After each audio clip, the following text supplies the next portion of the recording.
Burst of adrenaline, conquer your heart, you've no fear. As you look upon a deep blue sky, you wonder what's real. Lying on a sun-baked road, you just wanna feel the edge, wherever the winds may blow. I think it's important to make the distinction between positive mindset, positive mental attitude, and mindset. They're two different things, in my opinion. We can all have a positive mental attitude. We can all make sure that we're thinking positively about certain scenarios, problems, finding solutions, being that solution-orientated person. Mindset is different because it's ingrained. It's what we are naturally attuned to as individuals, but that also can be impacted by our peers, our socialization, the group around us, or our situation. Mine, for example, at the moment, being alone most of the time in strange places. I've seen so many landscapes all over the world, not just on this walk, but in other parts where I've been and travelled and done different things. I'm only really entering the real parts of Scotland where the mountains are now. And in the forest of Argyll, it's very, very obvious that the landscape is anything but flat. And I have to say, it's intimidating. It's the only place I've been so far where I really feel intimidated by the landscape. It's just harsh, unforgiving, and relentless. The ups and the downs, the jagged rocks I'm sat on now, you know, there aren't many things here that's going to kill me except my own stupidity and failings. But the midges, so far, I've been lucky with. I have experienced them. But the other day I ended up running with my backpack on just so they couldn't land on me and bite me. That's what got me thinking about mindset. It's that I will put myself in a position of further discomfort to avoid something I really don't like. I could walk at my average pace and be eaten alive for 12 hours, or I could run for as long as I could physically bear to get those bits of light respite from being bitten. That's not positive mental attitude, that's mindset. Implementing a daily routine of exercise and stretching, some yoga practices, keeps me strong and keeps me mentally positive too. I've been doing this for years. It's a really great way of keeping me calm, focused, and ultimately fit for purpose.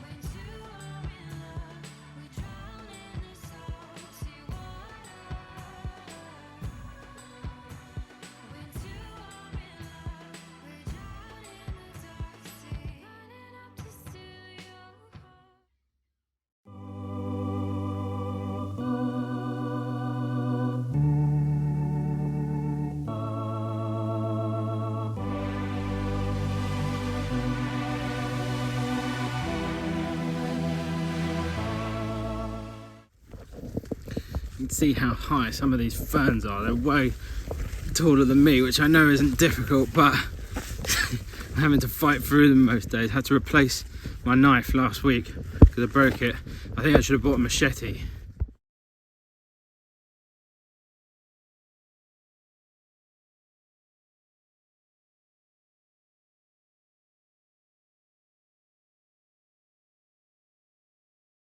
So why is mindset such a big deal?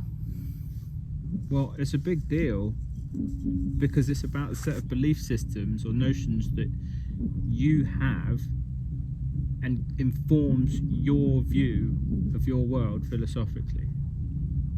But not only that, it is a reflection on how you see yourself, how you view yourself in the world. So for example, at home, or in modern life, I get incredibly negative, go through these depressive cycles, and I just feel low all the time and like I'm not achieving anything. When I'm out here, or when I'm doing a challenge, or where I'm trying to achieve something on a big scale, I have to break it down into smaller chunks. So for me, every single day I'm achieving something. Every hour, every half day, at the end of every day I get an endorphin release, I get an adrenaline surge. I'm running on this cocktail of natural chemicals running through me. The serotonin levels is rewarding me for achieving X, Y and Z every day. At home I don't always have that, because the drudgery of life and that monotony can grind us all down, and it does it in such a clever, unnoticeable way that it's years and years before we realise what we've been doing all along hasn't been working. The mindset is important. At the moment I have a mission objective. That objective is to get round the whole of Britain with my backpack and my legs and walk it, and I'm doing all right at it. Without that mission objective, there's no sense of achievement. There's no way I can break up the chunks. There's no way I can see a goal. There's no positivity.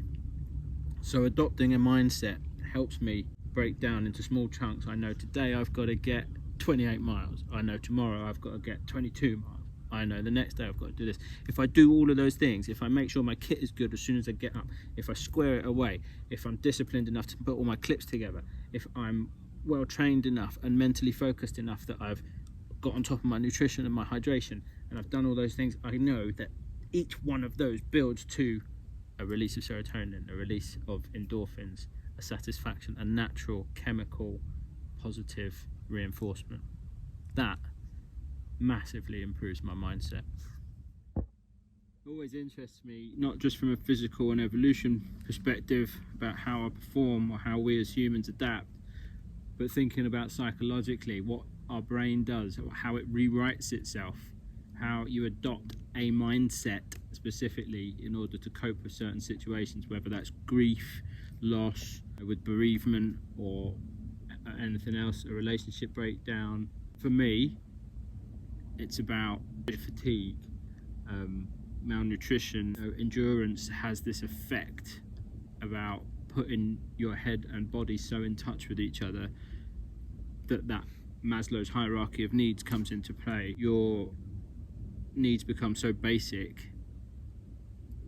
Mine, for example, are far different from what they are at home, or what yours are, because my needs are warmth, shelter, food, water. That's it. Whereas at home, my needs are, pasta, extra carbs, ice cream, yes please, can I have wine and beer? On top of television, on top of duvet, bed, car, etc. Because it's there, I can have whatever I want. We all can in modern life. But removing ourselves from that situation, you have to adopt a different mindset. I think being part of the modern world kills off our ability to adopt the mindset necessary for survival, endurance, living in the outdoors. I'm not saying it's a bad thing. I'm highlighting it because it's how we're genetically made up. It's how we have evolved. The reality is, in my head, I'm a better person and achieving more with all of that modern life removed, because I need so little. And if I need little, it means I consume less. If I consume less, I have a lower impact on the environment. I'm a better human.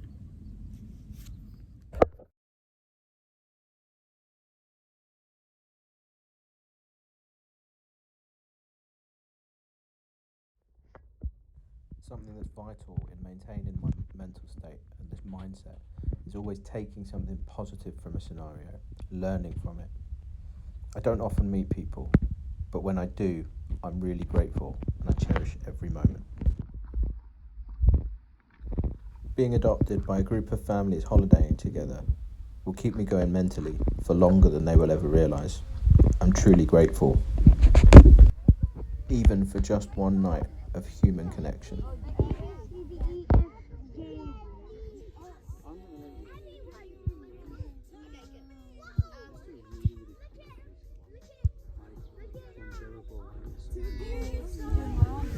Can you imagine Jemani? Oh my god, no one's going to get through